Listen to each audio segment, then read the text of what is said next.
오늘 새벽 우리에게 주시는 하나님 말씀은 창세기 43장 1절부터 15절까지의 말씀입니다. 구약성경 68쪽입니다.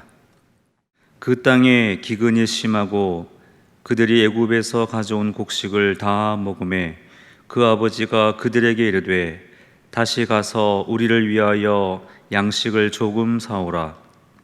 유다가 아버지에게 말하여 이르되 그 사람이 우리에게 엄히 경고하여 이르되 너희 아우가 너희와 함께 오지 아니하면 너희가 내 얼굴을 보지 못하리라 하였으니 아버지께서 우리 아우를 우리와 함께 보내시면 우리가 내려가서 아버지를 위하여 양식을 사려니와 아버지께서 만일 그를 보내지 아니하시면 우리는 내려가지 아니하리니 그 사람이 우리에게 말하기를 너희의 아우가 너희와 함께 오지 아니하면 너희가 내 얼굴을 보지 못하리라 하였음이니이다.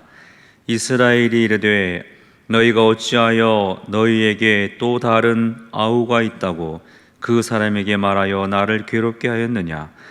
그들이 이르되 그 사람이 우리와 우리의 친족에 대하여 자세히 질문하여 이르기를 너희 아버지가 아직 살아 계시느냐? 너희에게 아우가 있느냐? 하기로 그 묻는 말에 따라 그에게 대답한 것이니 그가 너희의 아우를 데리고 내려오라 할 줄을 우리가 어찌 알았으리까? 유다가 그의 아버지 이스라엘에게 이르되 저 아이를 나와 함께 보내시면 우리가 곧 가리니 그러면 우리와 아버지와 우리 어린 아이들이 다 살고 죽지 아니하리다. 내가 그를 위하여 담보가 되오리니 아버지께서 내 손에서 그를 찾으소서.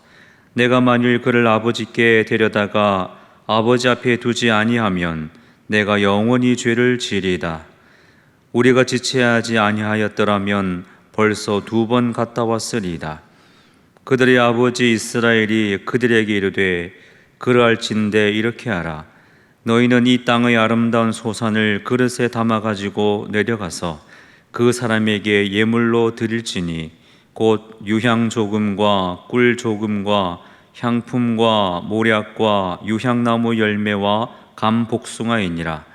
너희 손에 갑절의 돈을 가지고 너희 자루 아귀에 도로 넣어져 있던 그 돈을 다시 가지고 가라.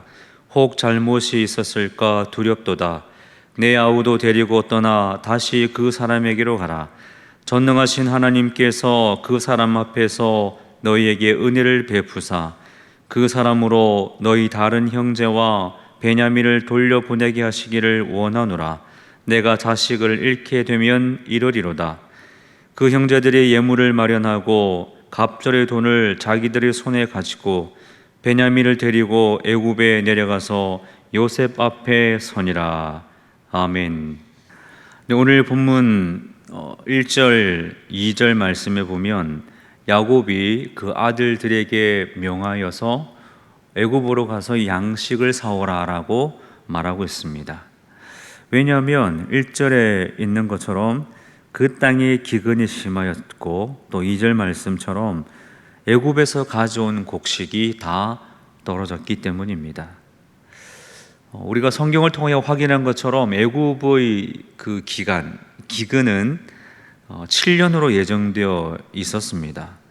그렇기 때문에 한 번 사온 양식으로는 오랜 시간을 버틸 수 없었던 것이죠. 그래서 어쩔 수 없이 또다시 양식을 사러 갈 수밖에 없는 그런 상황이 되었습니다. 4절 말씀에 보면 이 상황 속에서 유다가 양식을 사러 가기 전에 아버지 야곱에게 요청한 것이 있습니다. 4절 말씀에 보면 베냐민을 데리고 가야 한다. 우리가 우리의 아우 베냐민을 데리고 가야만 그 양식을 살 수 있다라고 말합니다. 왜냐하면 그 이유가 무엇인지를 3절과 5절에서 말씀하고 있습니다. 그 애굽 총리라는 그 사람이 이르기를 너희들이 너희 아우와 함께 오지 아니하면 만나주지 않겠다라고 말했기 때문이지요. 5절 하반절에 보면 너희의 아우가 너희와 함께 오지 아니하면 너희가 내 얼굴을 보지 못하리라. 그렇게 그 애굽 총리가 그 사람이 말을 했기 때문입니다. 이러한 이야기의 흐름 속에서 유다가 등장하고 있습니다. 유다는 창세기 38장에 이미 등장했었죠. 유다의 후손과 관계된 다말의 기록을 창세기 38장에서 이미 언급하였습니다. 그리고 오늘 또다시 양식을 사러 가야 하는 이 상황 속에서 유다가 주목을 받고 있습니다. 이 두 가지의 사건, 창세기 38장과 오늘 본문의 두 가지 사건을 통하여서 장차 유다가 야곱의 집안에서 대표적인 위치를 차지하게 될 것이라는 그 암시를 받게 됩니다. 또한 유다는 다윗의 직계 조상이며 예수님의 조상이 되는 것이죠. 자, 여기까지의 흐름을 통해서 오늘 5절까지의 말씀을 통하여서 우리가 생각할 것이 있습니다. 오늘 이 본문의 흐름 속에서 야곱이 취하는 그 태도를 보면서 우리가 한 가지 얻을 수 있는 교훈이 있습니다. 누군가를 희생시켜서 얻는 평안은 오래가지 못한다는 거죠. 누군가를 희생시켜서 얻는 평안은 지속되지도 않을 뿐만 아니라 진정한 평안도 될 수가 없습니다. 자, 오늘 이 본문의 상황 속에서 야곱의 아들 중에 한 명인 시므온이 어디에 있습니까? 지금 애굽에 붙들려 있습니다. 아들 한 명이 애굽에 붙들려 있는 그런 상황이죠. 그런데 양식은 사러 가야겠고, 그런데 야곱은 베냐민을 보내려고 하지 않습니다. 베냐민은 지키면서 하나들 시몬은 애굽에 붙들려 있게 하면서 그렇게 야곱은 자기의 평안을 지키려고 했던 것이죠. 누군가를 희생시켜서 나의 평안과 나의 만족을 취하려는 이 야곱의 이 잘못된 모습이 오늘 본문에도 나타나고 있습니다. 오늘 우리는 이 야곱의 태도를 통하여서 나의 모습은 어떠한지를 돌아볼 필요가 있습니다. 나의 유익을 위해서, 나의 평안을 위해서, 나의 만족을 위해서, 나의 것을 위해서 누군가를 희생시키고 있는 것은 아닌지, 내 손에 무언가를 쥐기 위해서 다른 사람을 고통 속으로 밀어넣고 있는 것은 아닌지, 우리는 이 질문을 오늘 본문 앞에 서서 우리 자신에게 던져 보아야 할 것입니다. 누군가를 희생시킬 것이 아니라, 누군가를 어려움에 빠뜨릴 것이 아니라, 오히려 남을 세워주고 섬기고 그 이웃을, 그 성도들을, 또 가족을 더 아름답게 섬기며 섬김의 종이 될 때에 우리의 삶에 진정한 평안과 하나님의 은혜가 임하게 될 줄 믿습니다. 오늘 이러한 믿음의 결단을 가지고 나보다 남을 낮게 여기는 그 믿음의 길을 다 함께 걸어가는 저와 여러분이 될 수 있기를 바랍니다. 자, 이어지는 말씀 보겠습니다. 6절입니다. 6절에서는 야곱이 이스라엘로 표현되죠. 이 야곱이 이스라엘이 자기 그 자녀들에게 책망을 합니다. 왜 베냐민에 대한 얘기를 했느냐는 거죠.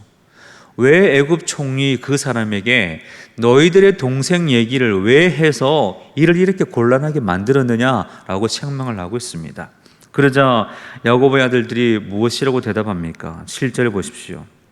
그들이 이르되 우리가 이렇게 얘기를 했을 때에 우리의 대답은 그 애굽 총리의 질문에 대한 대답이었을 뿐이며, 그 총리가 설마 동생을 데리고 오라고 말할 줄은 몰랐다는 거죠. 그 사람, 애굽 총리 그 사람이 이렇게 이런 제안을 할 줄 우리가 어떻게 알았겠습니까? 라고 이 아들들이 변명을 하고 있습니다. 자, 이 상황 이전의 모습을 좀 살펴보면, 자, 형들을 만난 애굽 총리 요셉, 이 요셉의 관심은 두 가지였습니다. 첫 번째는 아버지 야곱의 그 평안이었죠. 아버지가 살아계신가 하는 것이었고, 두 번째 궁금한 점은 자기 친동생 베냐민의 그 상황이었습니다. 베냐민이 잘 있는가?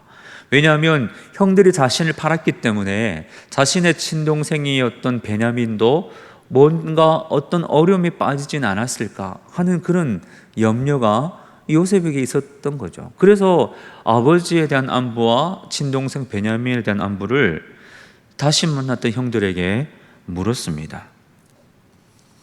그리고 나서 이러한 어떤 상황 속에서 이제 이 유다가 베냐민을 데려가야 한다 했을 때에 아버지가 쉽게 허락하지 않는 이러한 상황 속에서 유다가 조건을 제시합니다. 9절 말씀에 보면 이 아버지를 설득하기 위해서 유다가 조건을 제시하는데, 9절 말씀을 보십시오. 내가 그를 위하여 담보가 되오리니. 무슨 말입니까? 아버지가 정말 베냐민을 허락하지 않으면 내가 담보가 되겠습니다. 제가 담보가 될 테니 베냐민을 데리고 갈 수 있도록 허락해 주십시오 라고 야곱에게 말을 했던 것입니다. 이 담보가, 자신을 담보로 건다는 것은 최소한 자신의 생명을 담보를 한다는 그런 뜻입니다. 내 목숨을 걸겠다는 그런 뜻이죠. 그리고 더불어서 이 9절 말씀에 보면 하반절에 이렇게 기록하고 있습니다. 내가 영원히 죄를 지리이다. 영원히 죄를 지리이다. 내 생명을 담보로 할 뿐만 아니라 내가 만약 나의 약속을 지키지 않는다면 나는 영원히 죄를 짓겠습니다. 즉 하나님과의 관계가 끊어져서 영원한 죄인으로 살겠습니다라는 그 결단을 지금 유다가 야곱에게 하는 것입니다. 대단한 결단이지요. 오늘 이 본문의 이 10절까지의 말씀 속에서 우리는 유다의 놀라운 자기 결단의 모습을 보게 됩니다. 자, 여기까지 본문의 흐름 속에서 우리가 생각할 것이 있습니다. 유다는 어떤 사람이었습니까? 처음에 요셉을 팔고자 했을 때에 그 요셉을 미디안 상인에게 팔자고 제안했던 인물이 유다였습니다. 그런데 오늘 본문의 유다는 어떤 모습인가요? 가족과 동생을 위해서 목숨을 걸 만큼, 자기의 목숨을 걸 만큼 성숙되어져 있는 사람이 유다입니다. 자기 희생의 사람으로 변화되어 있습니다. 완전히 달라져 있죠. 그 이전의 유다의 모습과는 너무나 다른, 완전히 다른 사람으로 성숙되어져 있는 유다의 모습을 본문에서 바라보게 됩니다. 성숙이 중요합니다. 성숙. 신앙과 일상에서 우리는 성숙되어져야 됩니다. 성화가 무엇입니까? 그리스도를 닮는 것이지요. 성화는 예수 그리스도를 닮아가는 과정입니다. 구원받은 우리는 성화의 과정을 걸어가고 있습니다. 이 성화의 과정을 한 단어로 요약하자면 성숙이라고 할 수 있겠죠. 신앙적으로도 성숙되어지고 일상의 삶의 자리에서도 성숙된 삶을 살아가는 것, 그것이 그리스도인들의 삶입니다. 그렇다면 오늘 저와 여러분의 삶의 자리에서 또한 믿음의 자리에서 성숙되어져야 할 부분이 무엇인지를 돌아보십시오. 성품적으로 또 생활의 어떤 습관 속에서, 남을 대하는 태도 속에서, 나 혼자 있을 때 보내는 그 시간 속에서 성숙되어져야 할 모습은 무엇인가? 그것을 스스로에게 질문하고 자꾸 다듬어서 성숙되게 나아갈 때에 우리는 하나님께서 기뻐하시는 믿음의 길을 걸어가게 될 것입니다.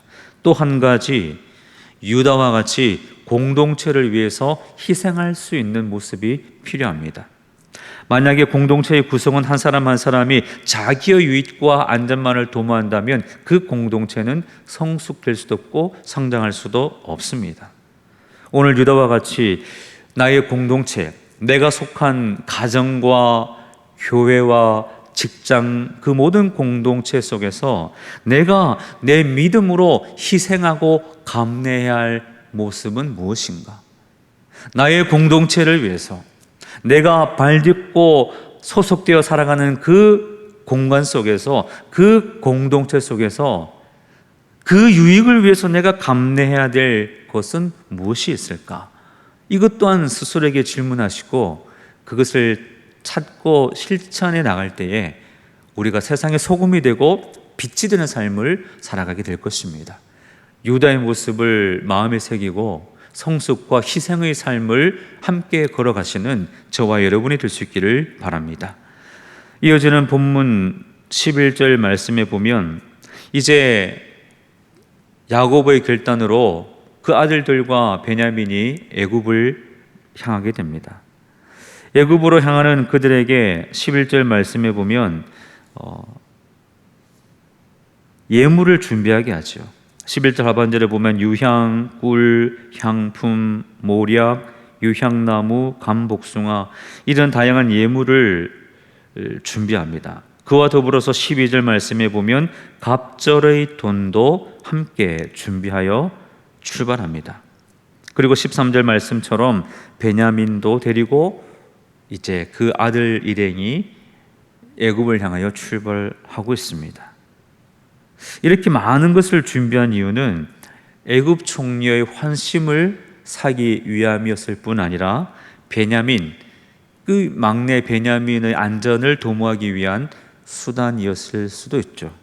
이렇게 걸음을 났을 때에 오늘 우리는 본문 마지막에 이르러서 드디어 야곱의 그 대단한 결단을 보게 됩니다. 이 야곱의 그 신앙 고백과 같은 믿음의 결단을 만나게 되죠. 14절 말씀을 보십시오. 제가 읽어보겠습니다. 전능하신 하나님께서 그 사람 앞에서 너희에게 은혜를 베푸사 그 사람으로 너희 다른 형제와 베냐민을 돌려보내게 하시기를 원하노라. 내가 자식을 잃게 되면 이르리로다. 아멘. 14절 말씀을 시작하면서 아주 중요한 고백이 나오죠. 전능하신 하나님, 전능하신 하나님, 엘 샤다이.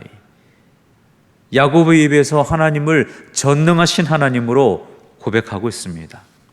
하나님은 전능하신 분입니다. 전능하신 분입니다. 이 전능하다는 고백 속에 모든 것이 포함되어 있습니다. 죽이기도 하시고, 살리기도 하시고, 이기기도 하시고, 피하기도 하시고, 만들기도 하시고, 사라지기도 하시고, 모든 것이 가능하신 하나님, 모든 것을 하실 수 있는 하나님, 그 하나님이 전능하신 하나님, 그리고 그 하나님을 지금 야곱이 고백하고 있습니다. 굉장히 중요한 고백이죠. 야곱은 드디어 모든 것을 하나님께 맡기기 시작합니다. 하나님의 뜻에 맡깁니다. 하나님의 손에 맡깁니다. 하나님께 다 맡기는 거죠. 어린 아기 모세를 강물에 띄워보내는 그 부모님의 마음처럼 하나님께 맡기는 겁니다. 주님 뜻대로 하옵소서. 하나님 뜻대로 하옵소서. 주님 역사하여 주옵소서. 하나님께 맡기는 야곱의 모습을 보게 됩니다. 참 귀한 결단이죠. 오늘 저와 여러분의 고백이 될 수 있기를 바랍니다. 저와 여러분의 입술에서도 하나님을 전능하신 하나님으로 고백할 수 있기를 축복합니다. 하나님은 전능하신 하나님이십니다. 전능하신 하나님이십니다. 하나님께 맡기십시오. 모든 형편을 하나님께 맡기십시오. 귀한 것일수록 움켜쥘 것이 아니라 하나님께 맡기십시오. 소중한 것일수록 내 품 안에서 가두리 하지 마시고 하나님께 맡기십시오. 집착하던 내 것을 내려놓고 하나님께 의탁하십시오. 아직도 내가 내 손에 쥐고 있어야만 마음이 평안한 것이 있습니까? 아직도 내 품 안에 가두고 있어야만 내가 든든하고 뭔가 안정감 있고 평안을 느끼는 그런 것들이 아직도 있습니까? 하나님께 맡기십시오. 하나님께 맡길 때에 하나님께서 더 큰 전능하신 손길로 책임지시고 역사하여 주실 줄 믿습니다. 전능하신 하나님을 고백하고 맡기는 인생, 그 인생의 주인공이 바로 저와 여러분이 될 수 있기를 주님의 이름으로 축복합니다. 그런 의미에서 오늘 하루도 하나님께 맡기고 전능하신 하나님께서 인도하여 주실 줄 믿습니다 라는 고백으로 하나님께 맡기며 나아가는 오늘 하루가 될 수 있기를 바랍니다. 오늘 43장 1절부터 15절까지 말씀을 통하여서 야곱의 모습, 유다의 모습을 통하여 여러 가지 교훈을 묵상해 보았습니다. 오늘 말씀을 정리하면서 이런 생각을 해봅니다. 하나님은 우리를 있는 그대로 사랑하시죠. 하나님은 우리 한 사람 한 사람의 있는 모습 그대로를 사랑하십니다. 그러나 사랑하시되 우리를 그냥 두시지는 않습니다. 그냥 두시진 않아요. 그럼 어떻게 하십니까? 예수님처럼 되기를 원하시는 마음으로 우리의 삶에 역사하십니다. 하나님은 우리를 사랑하셔서 우리가 예수 그리스도를 닮아가는 인생이 되기를 원하시기 때문에 우리의 형편과 상황을 자꾸 만져가시는 거죠. 그래서 오늘 우리가 만나는 모든 상황, 우리가 겪게 되는 모든 그 형편은 하나님의 뜻을 이루시기 위해서 하나님께서 우리에게 준비해 놓으신 무대와도 같습니다. 그것이 전능하신 하나님께서 우리에게 역사하시는 방법이죠. 하나님을 닮아가고 예수 그리스도를 닮아가게 하시기 위한 하나님의 인도와 섭리와 역사라고 할 수 있습니다. 오늘 하루, 이 주어진 하루는 바로 그런 무대와 같습니다.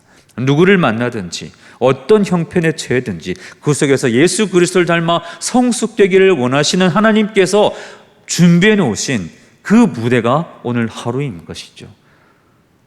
이 하루 속에서 이 하루를 살아갈 때에 하나님을 바라보시고 하나님께서 이런 형편을 나에게 준비하신 뜻이 있는 줄로 믿고 하나님께 의지하고 주님과 동행하실 때에 이 하루가 승리하는 하루가 되고 기쁨이 넘치는 그런 하루가 될 줄로 믿습니다.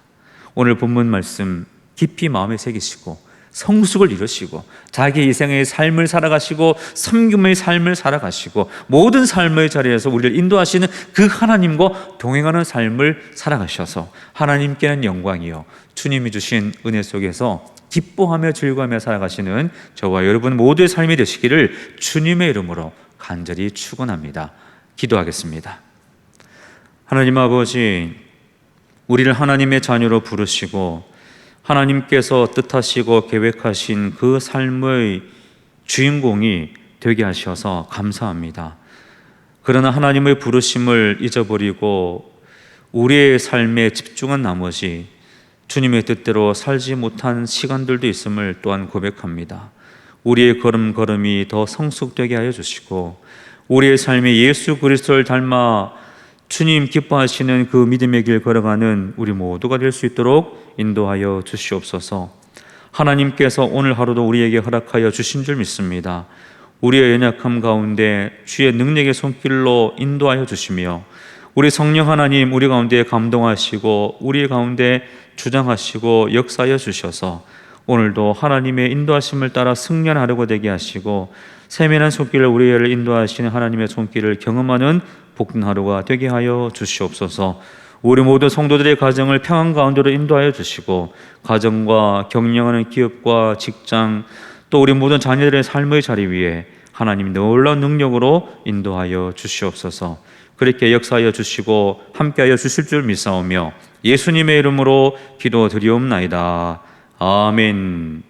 하늘에 계신 우리 아버지, 아버지의 이름을 거룩하게 하시며 아버지의 나라가 오게 하시며 아버지의 뜻이 하늘에서와 같이 땅에서도 이루어지게 하소서. 오늘 우리에게 일용할 양식을 주시고 우리가 우리에게 잘못한 사람을 용서하여 준 것 같이 우리의 죄를 용서하여 주시고 우리를 시험에 빠지지 않게 하시고 악에서 구하소서. 나라와 권능과 영광이 영원히 아버지의 것입니다. 아멘.